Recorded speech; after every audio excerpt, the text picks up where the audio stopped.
కొద్ది నిమిషాలు దేవుని యొక్క వాక్యమును మనం జ్ఞాపకం చేసుకుందాం.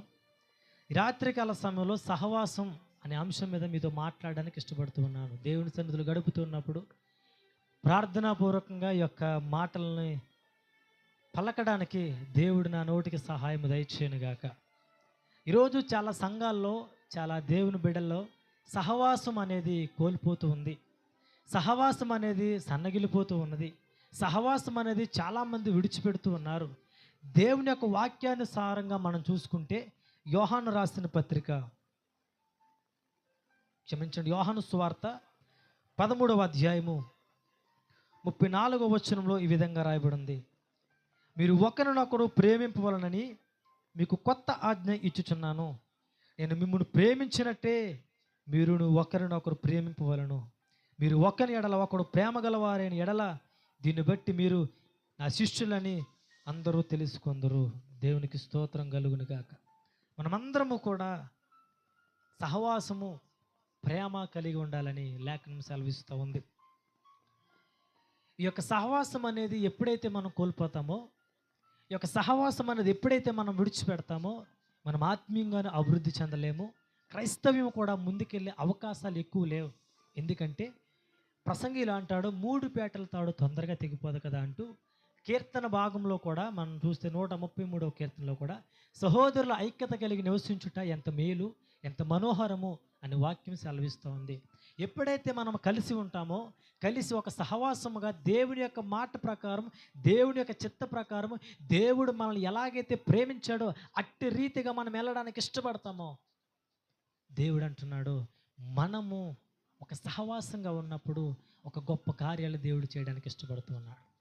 మొట్టమొదటిగా మనం చూస్తే సహవాసం అనేది ప్రేమపూర్వకమైన ఒప్పందం. ఈ ఒప్పందాన్ని ఎవరో బయలుపరుస్తున్నాడంటే ఆ దేవాతి దేవుడే మనకు బయలుపరుస్తున్నాడు.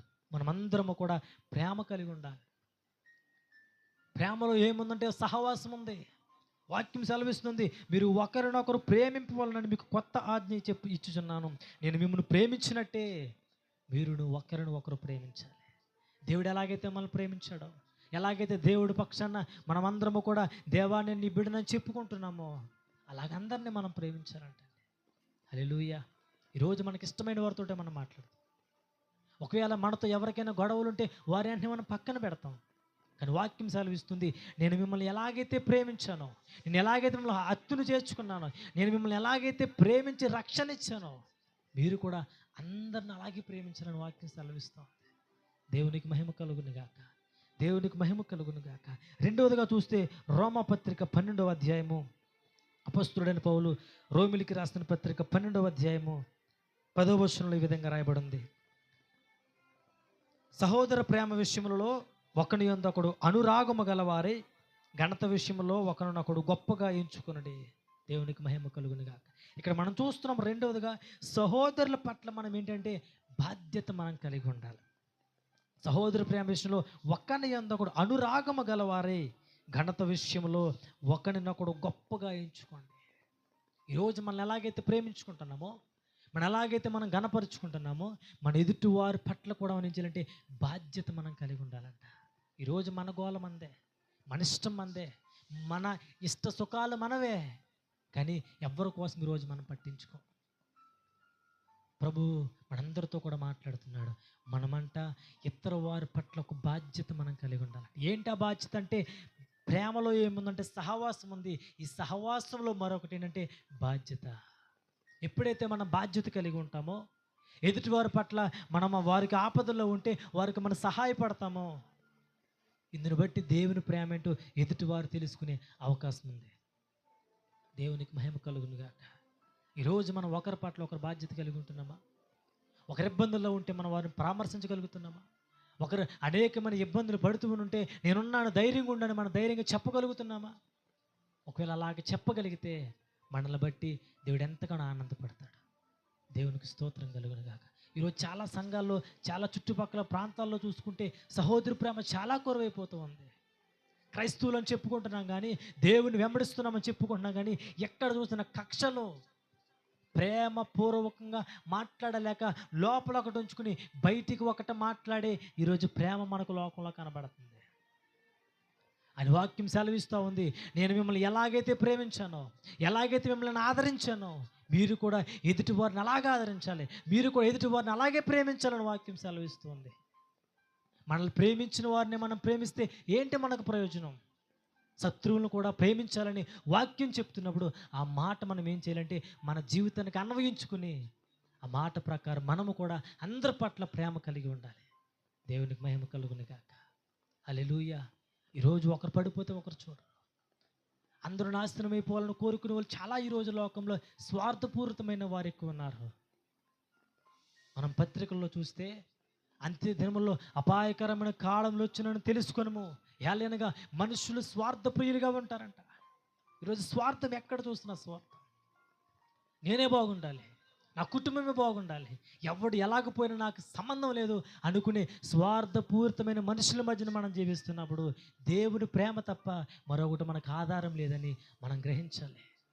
ఈరోజు మనతో బాగానే ఉంటారు, ఈరోజు మనతో బాగానే సహవాసం చేస్తారు. ఏదైనా కొంచెం తేడా వస్తే మనల్ని పక్కన పెట్టి మన కోసం చెడ్డగా ప్రచారం చేస్తారు. వీర నిజమైన స్నేహితులు అంటే. నిజమైన స్నేహితుడు ఎవరో తెలుసా? ప్రభువైన యేసుక్రీస్తు వారు. ఆయన మనల్ని ఎంతగానో ప్రేమించి నీ కొరకు నా కొరకు కలవరి శిలువలో బలియాగమైపోయి ప్రాణం పెట్టిన గొప్ప స్నేహితుడైన ఆయన తప్ప ఈ లోకంలో మంచివాడు గొప్పవాడు ఎవ్వరూ లేరు. దేవునికి స్తోత్రం కలుగును గాక. మనం దేవుణ్ణి వెంబడించాలి కానీ, ప్రభువుని మనం వెంబడించాలి కానీ, ఒకవేళ మనుషుల్ని కనుక మనం వెంబడిస్తే మనం ఖచ్చితంగా మోసపోతామని వాక్యం సెలవిస్తుంది. మరొక మాట మనం జ్ఞాపకం చేసుకుందాం. యోహాను రాసిన మొదటి పత్రిక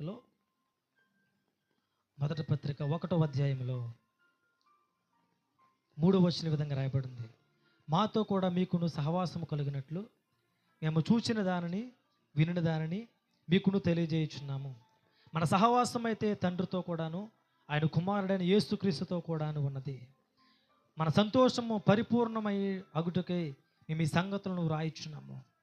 ఇక్కడ భక్తుడైన యోహాను రాస్తూ ఉన్నాడు, మేము ఏదైతే చూచామో ఏదైతే విన్నామో దాన్నే మీకు తెలియజేయుచున్నాం. మా సహవాసం అయితే తండ్రితో ఉన్నది, ఆయన కుమారుడైన యేసుక్రీస్తుతో ఉన్నది అంటూ మీరు కూడా అటువంటి సహవాసాన్ని కలిగి ఉండాలని ఇక్కడ లేఖనం మాట్లాడుతూ ఉంది. దేవునికి మహిమ కలుగును గాక. ఈరోజు మనం మనుషులతో సహవాసం చేస్తున్నాం, మనుషులు అతిగా మనం ప్రేమిస్తున్నాం. ఒకరోజు అందరూ మనల్ని విడిచిపెట్టి వెళ్ళిపోతారు. ఒకరోజు మనకు ఆపత్కాలంలో ఎవ్వరు మనల్ని ఆదుకునే నాదుడు ఉండడు. నిన్ను నన్ను ఆపత్కాలంలో ఆదుకునే నాదుడు ఒక్కడే, ఆయనే దేవాతి దేవుడు యేసు ప్రభువారు. మొరపెడితే ఉత్తరం ఇస్తానన్నాడు, అడిగితే ఇస్తానన్నాడు. ఈరోజు దేవుడి సన్నిధిలో ఉన్న మనము మనుషుల వైపు చూస్తున్నామా, దేవుని వైపు చూస్తూ ఉన్నామా? మన సహవాసం ఈరోజు ఎవరితోటి? ఈరోజు మన సహవాసం ఎవరితోటి? పరిశుద్ధ గ్రంథంలో అనేకమైన మాటలు దేవుడు మనకు హెచ్చరిస్తూ ఉన్నప్పుడు ఈరోజు మనం ఒక దుష్టులతో మన సహవాసం చేస్తే మన యొక్క జీవితం పాడైపోతుంది. ప్రియమైన దేవుని సంగమా, ప్రియమైన దేవుని బిడ్డలారా, దుష్టుల యొక్క ఆలోచన చొప్పు నడవకుండా, పాపుల యొక్క మార్గం మనం నిలవకుండా ఎప్పుడైతే మనల్ని మనం జాగ్రత్త చేసుకుంటామో మన జీవితాన్ని మనం కట్టుకోగలం. మనకు దేవుడిచ్చిన యొక్క శ్రేష్టమైన జీవితంలో ఎల్లప్పుడూ దేవుడి నామానికి మహిమకరంగా మనం ఉండగలం. ఒకవేళ దుష్టులతో మనం సహవాసం చేస్తే దుష్ట సాంగత్యము మంచి నడవడికను చెరుపునని వాక్యం సెలవిస్తూ ఉంది. ఈరోజు నీ సహవాసం ఎవరితో? దేవునితోనా, లేకపోతే మనల్ని మధ్యలో వదిలిపెట్టి వెళ్ళిపోయే మనుషులతోనా?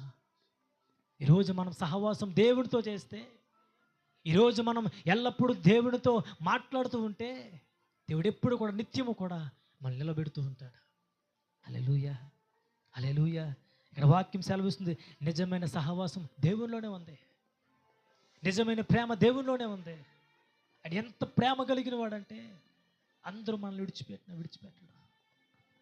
స్తోత్రం కలుగునుగాక, దేవునికి మహిమ కలుగునుగాక.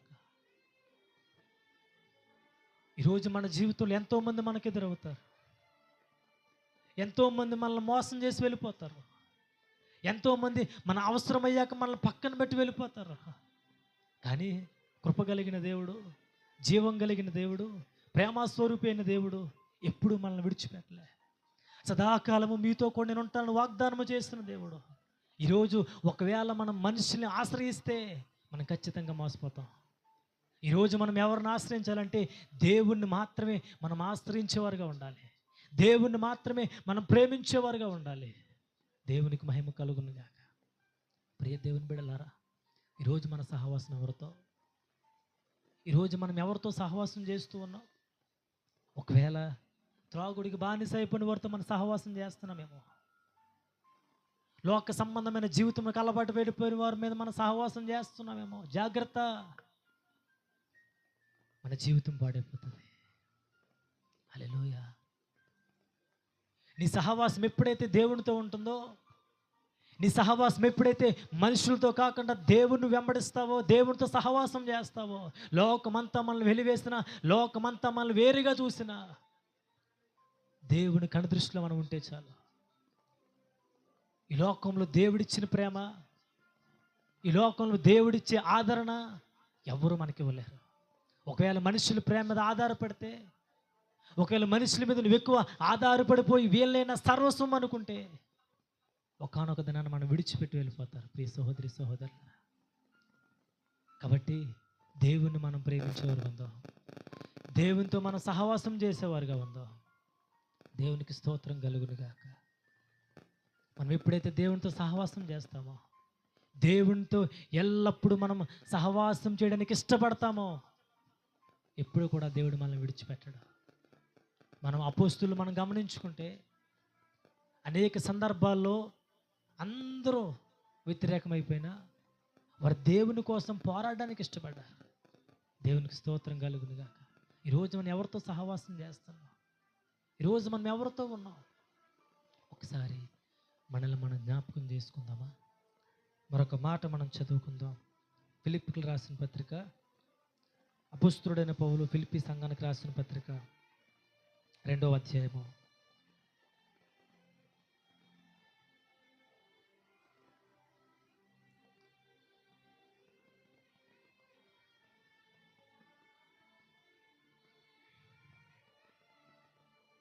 1-2 వచనాలు. కావున క్రీస్తు యేసునందు ఏ హెచ్చరికైనను, ప్రేమ వలన ఆదరైనను, ఆత్మయందు ఏ సహవాసమైనను, ఏ దయారసమైనను, వాత్సల్యమైనను ఉన్న ఎడల మీలో ఏక మనసుకులగినట్లుగా ఏక ప్రేమ కలిగి ఏక భావము గలవారుగా ఉండి ఒక్కదాని అందే మనస్సుంచుచు నా సంతోషమును సంపూర్ణము చేయడి అంటూ 3వ వచనంలో కక్ష చేతనైనను వృధాతి శాతము చేతనైనను ఏమీ చేయక వినయమైన మనస్సు గలవారే ఒకనొకడు తనకంటే యోగ్యుడని ఎంచుకునడి. మీలో ప్రతివాడు తన సొంత కార్యములే మాత్రమే గాక ఇతరుల కార్యములను కూడా చూడవలెను. ఇక్కడ వాక్యం సెలవిస్తూ ఉంది, మన కోసమే ఎప్పుడు బ్రతకడం కాదు, ఇతరుల కోసం బ్రతకాలి. ఇతర వారిని కూడా సహవాసంలో కలుపుకోవాలి. ఇతర వారి యొక్క ప్రయోజనాన్ని కూడా మనం చూడాలని వాక్యం మనకు సెలవిస్తూ ఉంది. ఎవరైతే క్రీస్తుని ప్రేమిస్తారో, ఎవరైతే యేసు ప్రభు యొక్క ఆజ్ఞల మార్గం నడుచుకుంటారో వారందరితో కూడా కలిసి ఉండాలని వాక్యం సెలవిస్తుంది. నీ శత్రువును ప్రేమించమని వాక్యం చెప్పింది.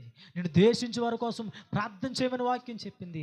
ఈరోజు క్రైస్తవం ఎలాగైపోయిందంటే, మా సంఘం మాదండి, మా సేవకుడు మావాడండి, మా డినామినేషన్ మాదంటూ ఎవరికాళ్ళు వ్యత్యాసాలు పెట్టుకుంటూ దేవుణ్ణి ముక్కలు చేసి పడేస్తున్నారు. సహవాసాన్ని ఎటు కాని రీతిగా చేసేస్తున్నారు. క్రైస్తవం మీద బురద చల్లేదిగా చేసేస్తున్నారు.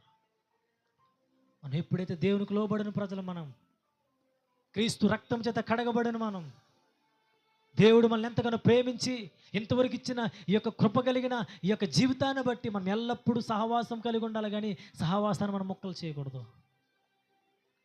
అపోస్తులు ఏ పునాది మీద అయితే సంఘాన్ని కట్టారో ఈరోజు సంఘాలన్నీ పాడు చేస్తూ ఉన్నారు. ఆ డినామినేషన్ మా మేము చప్పట్లు కొట్టమండి, మేము వాయిద్యాలు వాయించమండి, మేము ఫలానాదండి, మేము ఫలానాదంటే ఎవరు ఇష్టం వచ్చినట్టు వాళ్ళు వెళ్తున్నారు. కానీ వాక్యం ఏం చెప్తుంది, మన వాక్యంలో వెళ్తున్నామా అనేది ఈరోజు చాలా సంఘాలు జ్ఞాపకం చేసుకోవట్లేదు. హల్లెలూయా. ఈ రాత్రి ప్రభు మనందరితో మాట్లాడుతున్నాడు. మన సహవాసానికి కేంద్రంగా ఎవరు ఉండాలంటే దేవుడు ఉండాలి.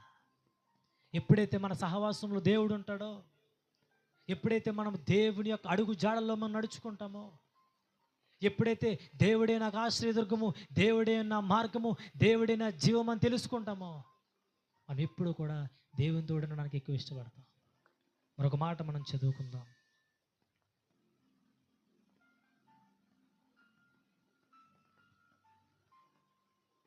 ఫిలిప్పీయులకు రాసిన పత్రికలో 2:3-4 మనం చదువుకున్నట్టు, మనం ఇతరుల యొక్క మన సొంత కార్యములే కాక ఇతరుల కార్యములు కూడా మనం చూడాలంటే, అంటే సహవాసం ద్వారా ప్రభు వారికి మనకు నేర్పుతుంది ఏంటంటే, సెల్ఫ్ చూసుకోవడం కాదు, నా మట్టుకు నాకే చాలు అనుకోవడం కాదు. ఎవరైనా ఆపదల్లో ఉంటే, ఎవరైనా ఇబ్బందుల్లో ఉంటే, ఎవరైనా అనేకమైన ఇబ్బంది కొలిమిలో వాళ్ళు ఉంటే, వారికి మనం ఏం చేయాలంటే ఓదార్పు ఇవ్వాలి. వారిని మనం ఏం చేయాలంటే ఆదరించాలి. దేవుని మాటలు చెప్పి వారికి మనం ధైర్యాన్ని ఇవ్వాలి. ఈరోజు సోషల్ మీడియాలో చూస్తే అడెవడో కాల్లో పడిపోతే ఇటు ఇక్కడ ఉండి సెల్ఫీ తీసుకున్నాడు తప్ప అని రక్షించట్లేదు.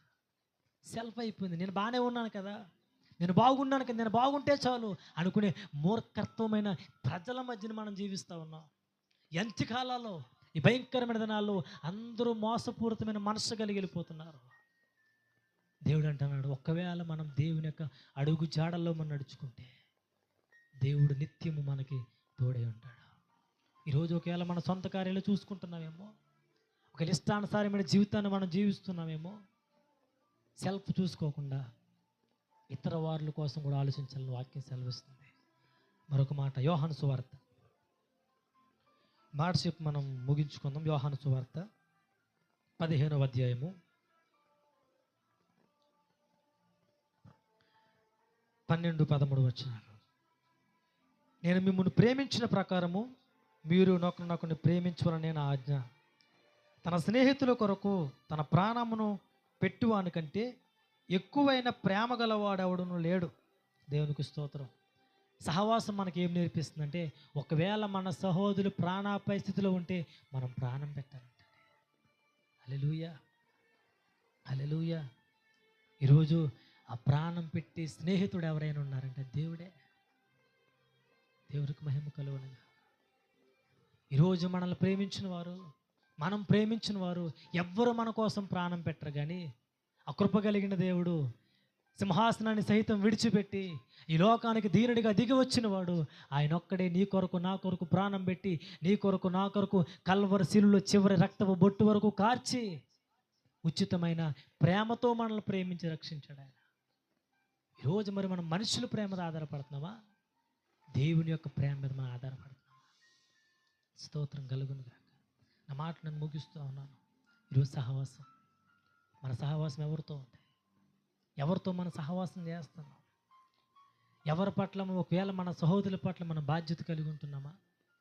మన సహోదరుల పట్ల మనమందరము కూడా బాధ్యత మనం కలిగి ఉండాలి. అనేకమైన ప్రాంతాలు ఈరోజు చూస్తున్నాం. మరలా మణిపూరి ప్రాంతాల్లో అల్లరలు జరుగుతూ ఉన్నాయి. వారు కూడా మనకులా మనుషులే కదా అని మానవత్వం ఈరోజు మనుషులు చచ్చిపోతూ ఉంది. ఈరోజు మనం చాలా జాగ్రత్తగా ఉండాలని వాక్యం సెలవిస్తూ ఉంది. మనల్ని మనం జాగ్రత్త చేసుకోవాలా. మాటల్లోనూ ప్రవర్తనలోనూ అన్ని విషయాల్లో కూడా మనల్ని మనం జాగ్రత్త చేసుకోకపోతే చాలా ప్రమాదం. దేవునికి స్తోత్రం కలుగునుగాక. దేవుడు మనల్ని అనేక సార్లు గద్దిస్తాడు, అనేక పర్యాయాలు దేవుడు మనతో మాట్లాడతాడు. కానీ చాలాసార్లు లోబడిన వాళ్ళని మనస్సు అనుకుంటుంది. ఎవరైతే లోబడరో వారికి హఠాత్తుగా శిక్ష, హఠాత్తుగా మరణం వస్తుందంట. ప్రియ సహోదరి సహోదరుడా, ఎన్నిసార్లు దేవుడు నీతో మాట్లాడిన ఒక లోబడిన మనస్తత్వం నీకుందేమో ఒకసారి జ్ఞాపకం చేసుకో. నీ కొరకు నా కొరకు యేసు ప్రభువు ప్రాణం పెట్టారు. ఎవరు పెడతారు ప్రాణం? నిన్న నేడు ఏకరీతిగా మనల్ని కాచి కాపాడి భద్రపరుస్తున్నాడు. ఎవరు కాపాడతారు ఈరోజు నిన్ను నన్ను? మనల్ని మనం జ్ఞాపకం చేసుకుందాం. మన సహవాసం దేవునితో ఉండాలా. నిజమైన స్నేహితుడు దేవుడే. ఈ లోకంలో ఉన్న స్నేహితులు మనం విడిచిపెట్టి వెళ్ళిపోతారు. ఒకరోజు మనల్ని అందరినీ వదిలేస్తారు. కానీ మనం ప్రేమించిన దేవుడు, మనల్ని ప్రేమించిన దేవుడు నిత్యము కూడా ఎల్లప్పుడూ మనకు తోడు నీడగా ఉండి ఆదరిస్తున్నవాడని మనం మర్చిపోకూడదు. కాబట్టి దేవునితో సహవాసం చేయడానికి ఇష్టపడదాం. దేవుని ప్రేమను ఎల్లప్పుడూ పొందుకుందాం. శత్రువులను సైతం ప్రేమిద్దాం. అందరి పట్ల శాంతి సమాధానం మనం కలిగి ఉందాం. సమాధానపరిచేవారు ధన్యులు, వారు దేవుని కుమారులు అనబడతారని వాక్యం సెలవిస్తూ ఉంది. కాబట్టి అందరి పట్ల సమాధానం కలిగి మనమందరము అందరితో సహవాసం చేయలాగిన అట్టి కృప దేవుడు మనందరికీ దయచేసి నడిపించునుగాక. ఆమేన్. Praise lord. ప్రార్థన చేసుకుందాం. పరిశుద్ధుడా నీకు వందనాలు. ఈ రాత్రి కాల సమయంలో ఇంతవరకు నీ వాక్యాన్ని ధ్యానించడానికి మీరు మాకు ఇచ్చిన కృపను బట్టి వందనాలు. మమ్మల్ని జ్ఞాపకం చేసుకోండి, మమ్మల్ని బలపరచండి. మా జీవితాల్లో ఉన్న ప్రతి లోటుపాటును మీరు సరిచేయండి. ఈ రాత్రి నీ పాద సన్నిధిలో ఉన్నాం.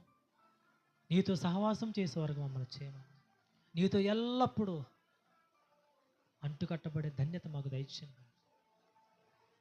సమస్త మహిమ ఘనత ప్రభావాలు మీకు ఆరోపించుకుంటాం. యేసుని దివ్యమైన నామములో ప్రార్థించి అడిగి వేడుకుంటున్నాం తండ్రి. ఆమె యేసు రక్తమే జంసులు రక్తమే చేయి.